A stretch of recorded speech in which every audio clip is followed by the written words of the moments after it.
Welcome back to the Brendan C. Adams audio experience. I'm Brendan C. Adams, and I'm sitting here with Analee Vinyard, Legacy of Love, the author of the book, but also we met through a book, the Impact Leaders book, which we co-authored together. We met in person, and I meet so many people around the country, but there's just times where I meet somebody and it's that connection, your story, your past, which we're going to jump into today. But first off, just thank you for coming on the show. Yeah, well, thank you for having me. It sure is a pleasure and a blessing as well. So let's jump into, kind of go back in the story. I know you have such a powerful story, and obviously your book here, A Legacy of Love, also other books here. But just in a nutshell, can I give the background to the viewers a bit about your story and just sharing how it led to this point here today?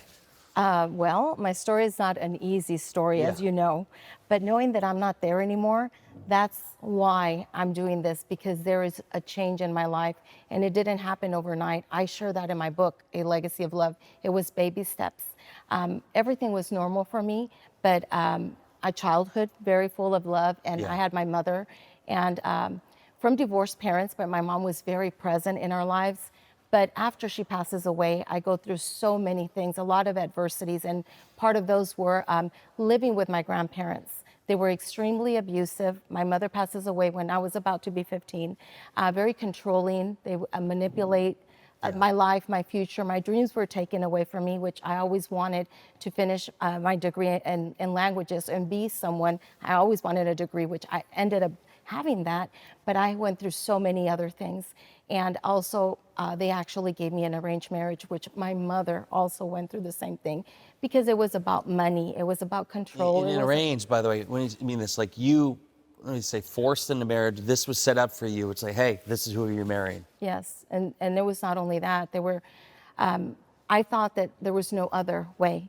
I tried to get myself out of that circumstance by talking to them, but they said, no, this is the best we could do for you. It's going to be a good thing for you, which I understood it was not going to be a good thing for me, because it was not what I wanted. So there's probably people watching right now, listening, that they've been forced in situations that like what did you do? What were you thinking in that moment? Oh, some people grow up, oh, I'm gonna go marry the person of my dreams. You were forced into a marriage. What was going through your mind at that time? How did you even cope with that? I was so confused. And these grandparents that promised that they were gonna protect and love me while my mom was dying in her deathbed. Oh, man. I felt so confused, and I felt upset, and I felt so lonely and so discouraged. And I was hoping for someone to step in and help me.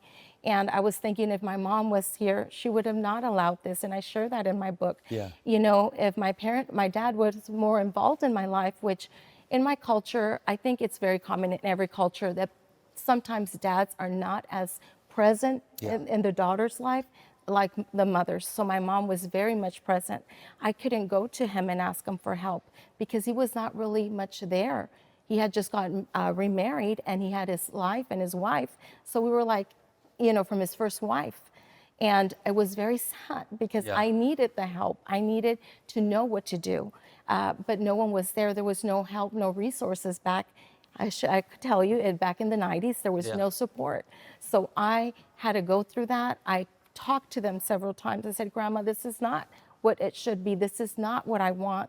Why don't you understand? Why don't you help me with my grandpa? So he could actually step in and help. She said, talk to him. I cannot help you. Figure it out, and it's going to be the best fit for you. So we drove all the way from Bakersfield, California, all the way to Mexico. And in the midst, I would try to get myself out. They would go with me to the restroom.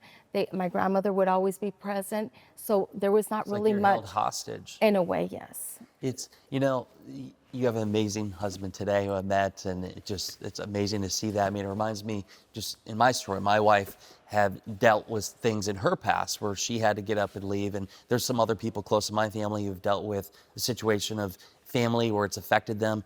For any woman out there that is maybe in a bad relationship or in a situation where they feel like they can't get out, what is your advice? Because you did get out. What's your advice to the women to make that step to become free? Well, first of all, they need to recognize that there is a problem, because if they don't recognize that, then how will they actually get out of those circumstances? Like your wife, she recognized that, you know, it was an abusive environment. It wasn't easy. It wasn't easy. It did not happen overnight. She needed to come to a place of reasoning, hey, this is not right. hey, there needs to be change. I deserve way better than this.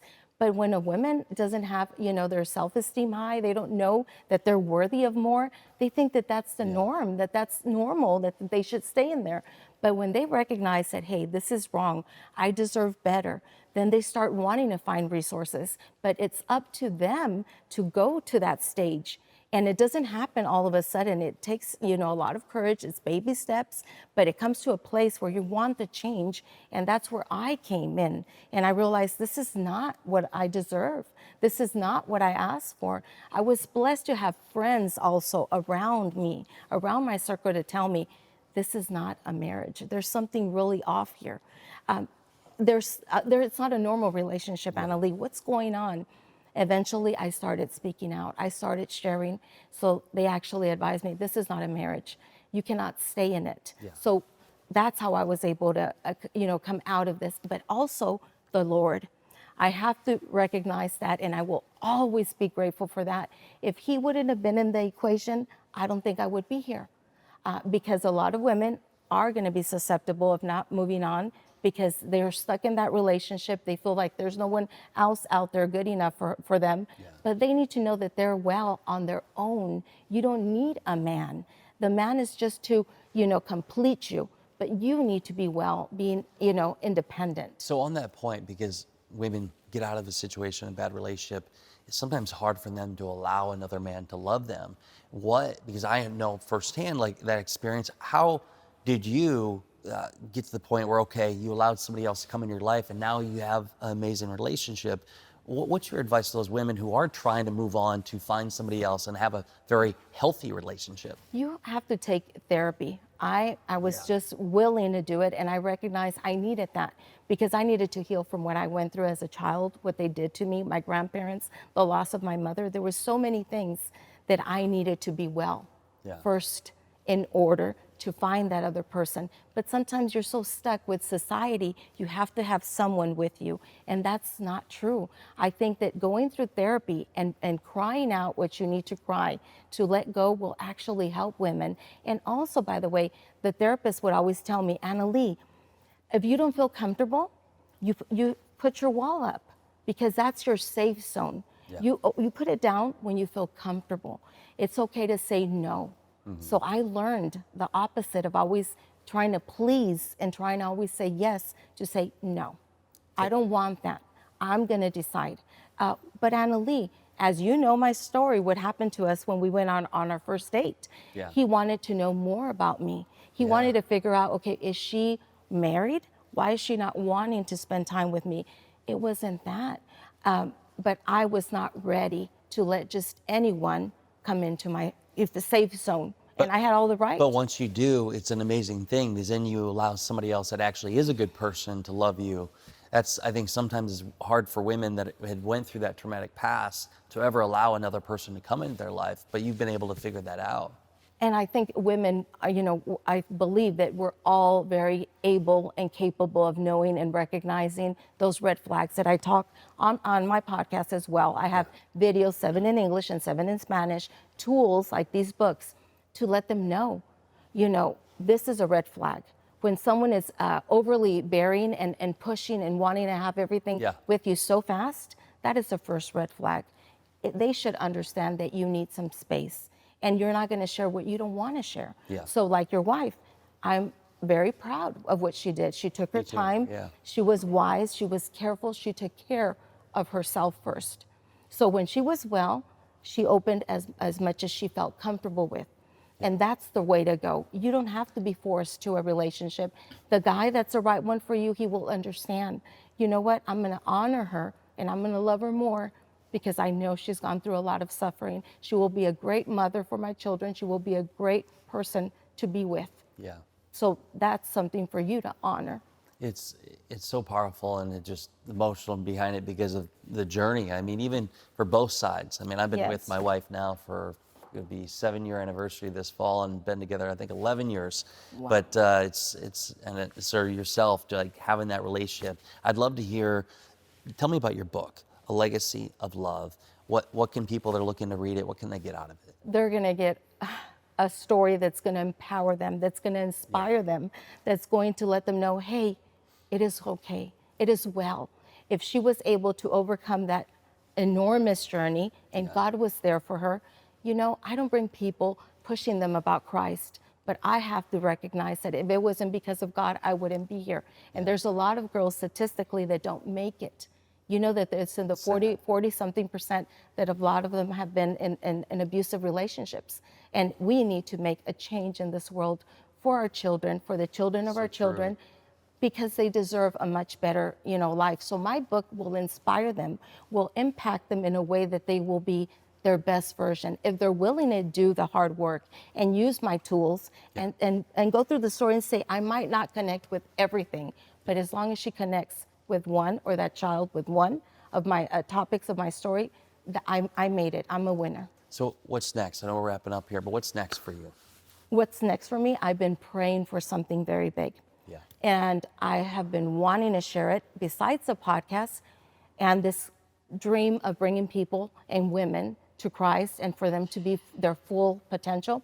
There's something bigger that I've been praying about it, Brandon. Yeah. And not everyone knows about it, but I know you will be knowing very soon, because I don't think this is just going to be this time I'm going to see you. No. There's something more powerful that I've been praying for. I think I said this when I first met you not that long ago at a NIMS event, and it just instantly connected in your story, and I related with it.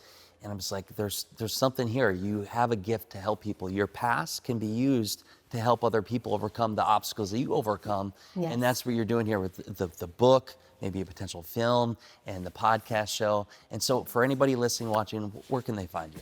Well, they could actually find me on my social media and also on my website, Analee Vinyard, ANALEEVINYARD.com, and on Instagram, author, and the same Analee, and I believe I have it with both last names, Vizcarra, Vizcarra, Vineyard as well, without the E, VINYARD.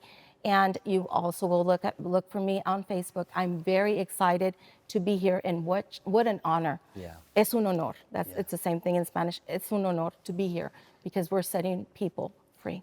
I just want to say, I want to acknowledge you because just what you've been able to overcome, your story, your past, but now you're using your past and your story to help other people, help women. And I'm just grateful to have you on the show. And I know there'll be more collaborations in the future. Yes. And for all of you watching, be sure to follow her. And as always, go out there, create something great, and become unforgettable, because life is too short not to. I'm Brendan T. Adams. Have a great day, everyone.